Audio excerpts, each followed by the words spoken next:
billions in donor support are hanging in the balance, and development programs across Nigeria and the continent are bracing for impact. From small community health initiatives in Adamawa to major gender-based violence interventions in Lagos and water sanitation projects in Cross River, the knock-on effects are real, immediate, and potentially devastating. So, what does this mean for Nigeria's development sector? How will NGOs and partner organizations survive this dramatic aid cut? And what are the political implications on global scale? Joining us, we've got guests here with first-hand experience in development communication and also global politics. First, we have Esther Hadiza Ijaku, Principal Consultant, Skill Hub Consulting, and also we have joining us Joy John, International Political Analyst. We will also be expecting Arrow Leonard from Cleverco, and he will be, well, giving us his own insight into the matter. Thank you very much, ladies, for joining us. Now, I'm going to start with Esther. Esther, I'm hoping that you can hear us.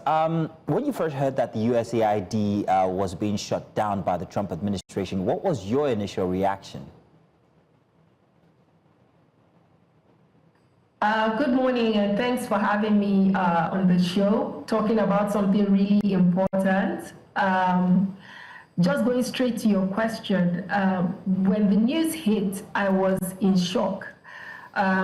Not because it was totally unexpected, because if you've worked in the sector for a really long time, like I have, you would know that funds for projects had been shrinking for the longest time. I would even say as far back as 5 years ago. And jobs were going, projects were getting shorter, and funding was getting smaller.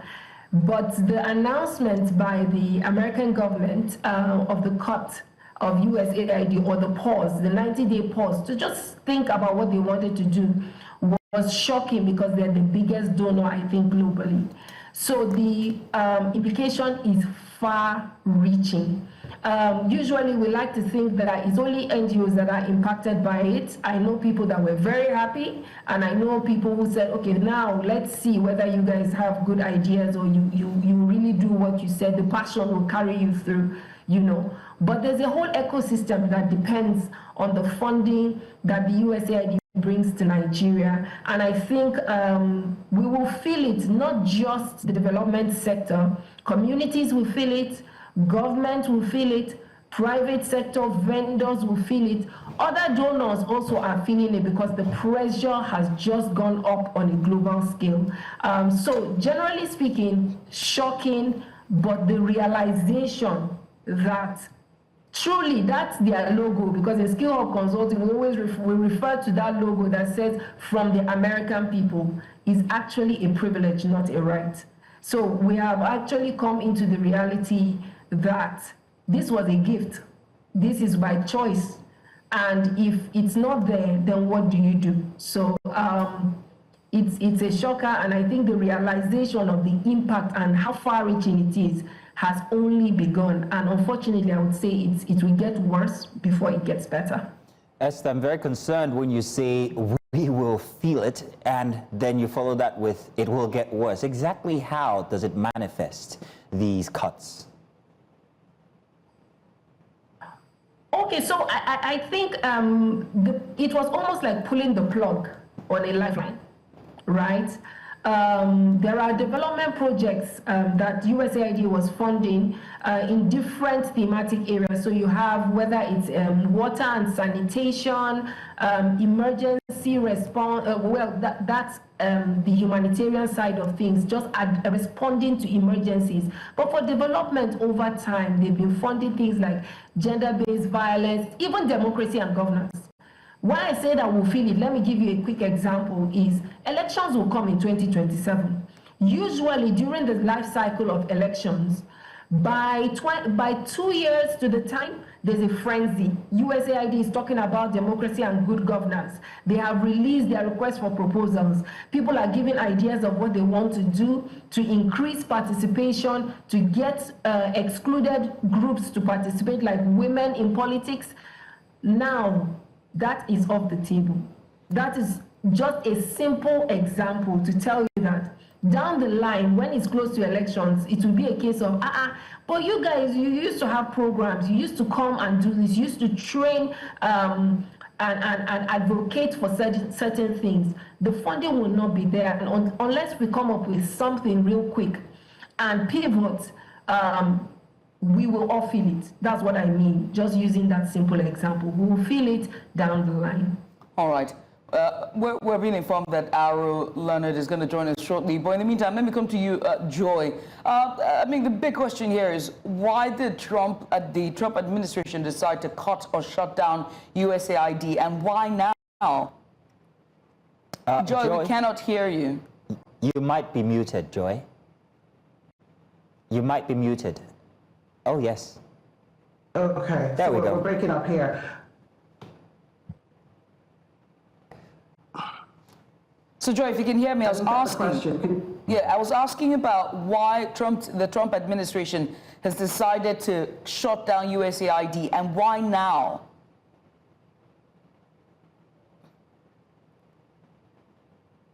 Okay. Well, I'm going to. Can you hear me? Loud and clear. Okay, good. Well, only those inside the administration can speak to the timing of this decision. But of course, it didn't come as something new with Trump 2.0. What we do know that it's a prerogative of any administration to reassess their foreign assistance. This move now aims at aligning aid with more strategic interests. And that said, I know the reactions have been divided, with many welcoming this as a targeted approach, but others are very, concerned about the long-term development impact, just like Esther highlighted in her statement. All right. Now, Joy, as we're talking about, this, we also do have to look at, what this means for U.S. as a global leader. Where does the U.S. stand in all of this? You think that as they're cutting down, because that means Africa, their influence of Africa, if they're removing the USAID in Africa, their influence will sort of recede, and that would open more markets or more ways for, of course, China and most eminent at this point, Russia. What do you think about this? Well, that's a valid concern, but it's not a simple cause and effect. Yes, China and Russia are expanding, but I think African nations or African, leaders or leadership in Africa also value longstanding U.S. partnerships built in education, health, and security cooperation. A shift in this aid policy, what was stripping, of the assistance from USAID, might create room for others to step in, but I think the soft power that the U.S. has, the trusted institutional ties, still gives the U.S. Meaningful edge in Africa regardless. All right. Joy, thank you very much. We're told that Aro Leonard has joined us. Aro, good morning. Thank you very much for joining us. I wanted to note some things that Esther said. Esther noted that, well, this is going to pinch us. This is going to actually become more evident as we get down the line closer to the elections. Now, Mr. Aro, there are certain people who actually do not see this as a blessing. Some people actually believe that it's about time for the USAID to pack up and leave. They applauded it when the Trump administration cut funding to the USAID and then further on to Africa. Well, what are your sentiments regarding the situation, Mr. Aro? Personally, I think we're sorry about the network challenges, first of all, and it's good to be here. I think that sometimes such kind of development makes us lazy as a country, and it makes us not look inwards. Now, yes, my colleagues in the sector, we all miss the funds, and it's definitely going to cause a lot of problems, but the only reason why it's causing a lot of problems is because of the lack of planning we've had in Nigeria over time and our lack of ability to look inwards and strategize. As far back as 2009, I was part of the the team that went to South Africa to study the South Africa HIV strategy and campaign. And as far back as then, South Africa had 70% locally. The funds for all projects were 70% local and 30% foreign. Whereas in Nigeria, we'll be talking about 80% foreign. But that is not even the issue, not just the funding, it is the idea itself. Most projects are initiated from outside the country that don't even really speak to what we need in the country. So that's the kind of thing. We just sit down, lay back, and wait for donor fund to come, or whatever they tell us to do, we do. And that's why we keep going round and round in the same circles over and over again. Way back, 1999, I was part of the, I shot the team, the Senate Committee on Niger Delta, where the NDC was about to be set up. Just speaking with the mobile officials alone in Akwa Ibom State, you could see a lot of things that they've done. In Nigeria, we have a certain percent of the budget that goes for certain projects. 3% goes for ecological fund and so on. You have education tax, you have special tax for development that is given to the oil companies and so on. Now, what stops us from really harnessing these funds and planning and being strategic about how those funds are to be used? Identify key sectors where these funds should be used, and then plan towards it. We'll find out that in Nigeria we have enough money to take care of some of these needs. Why would it be that USAID just stops and then the entire HIV treatment sector in Nigeria would just collapse? It means that the government is not doing what it's supposed to do. And it's better it stops now, just the same way subsidy was taken away from us, so that we'll see the realities of what it is and start doing what we should do. We have enough funds in Nigeria. If we plan properly, harness all these funds, there are lots of investors here, set out this kind of, for instance, the philanthropists we are talking about that are coming from the US and everywhere. All right. They only send money into those coffers because of waivers the American government has set in. We could do the same in Nigeria, collect the same money and strategically plan for what kind of development it should be used for. All right. I must have to ask you, Esther, because he just cited a very, very crucial matter that Nigeria faces, and pretty much all of the continent of Africa faces, and that's the HIV prevalence, right? And how it's still not being more of a local concern, and the USAID and other donors have to step in to support communities and affected persons. And so what then is now a local contingency, that can help navigate this time as USAID have now cut, donor funding? What will happen? What are local contingencies or funding or development organizations like yourself are doing to aid in this time being, pending when the government maybe redirect funding to issues like these? Well, thank you very much, and I quite aligned with quite a bit of what Arrow had said, especially around planning. I think it goes without saying, generally in Nigeria, we always talk about poor planning and poor maintenance, lack of tracking. There is no project that USAID or any donor would have funded that doesn't have a plan in place. But whether that plan is followed and whether that sustainability that we claim that we're kind of integrating into the project design is being implemented or not is the big question. Now, for me, this is a test. We talk about being sustainable. Oh, we've done it for 5 years, we can continue, and all of that. Now is the time that we will see whether those sustainability measures that we put in place are going to work or not. That said, in terms of contingency, I think it would be unfair in some ways to say, okay, now that they've unplugged it, let's go and figure yourself out, right? Even the whole country, we are not isolated. These programs are not isolated. The problems are not isolated. HIV cuts across everywhere. So if we're talking about solutions, we have to look at solutions from the big picture. How are we doing as a country in terms of how the government is rolling out its programs, how it's putting its finger on the pulse of what the priorities are for the regular Nigeria like yourself and myself, and what resources are being put aside for that work. That said, we should even think about novel ways or innovations around funding the work that we do. For us in Scale Up Consulting, we've been talking about funding sources. Why are we dependent on charity? Why must we wait cap in hand for funding to be given to us? We need to explore things like social enterprise. We need to explore partnership with the private sector.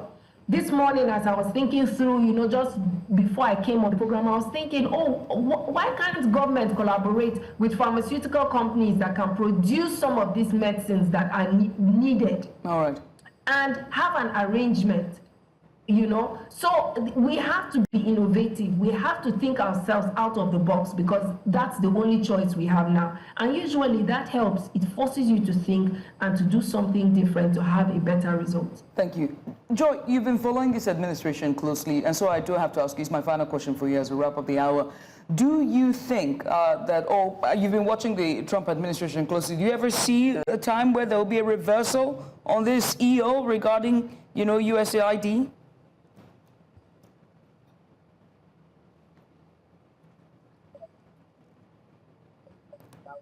Joy, can you hear me? John, can you hear me? Yes, I can hear you now. So I have to play, there's just a lag in the questions coming in. So you asked if it will be a normal in the America's foreign policy? Yes, I was asking if there will ever be a reversal on this executive order of shutting down USAID. Will the Trump administration reverse the executive order on stopping USAID to Africa?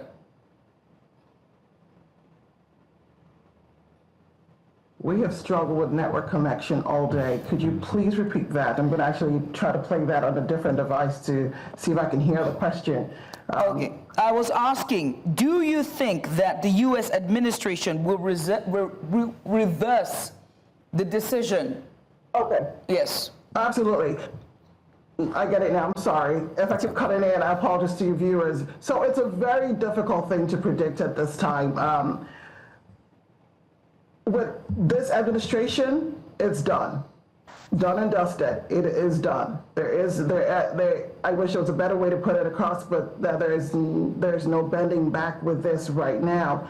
For future administrations, if a different government comes in or a different party takes over, they may adjust the scope of the messaging, but the broad trend towards a strategic, measurable age is likely to remain. If this was won by the Democrats, we probably would have seen a different approach. I don't think we would have gotten here.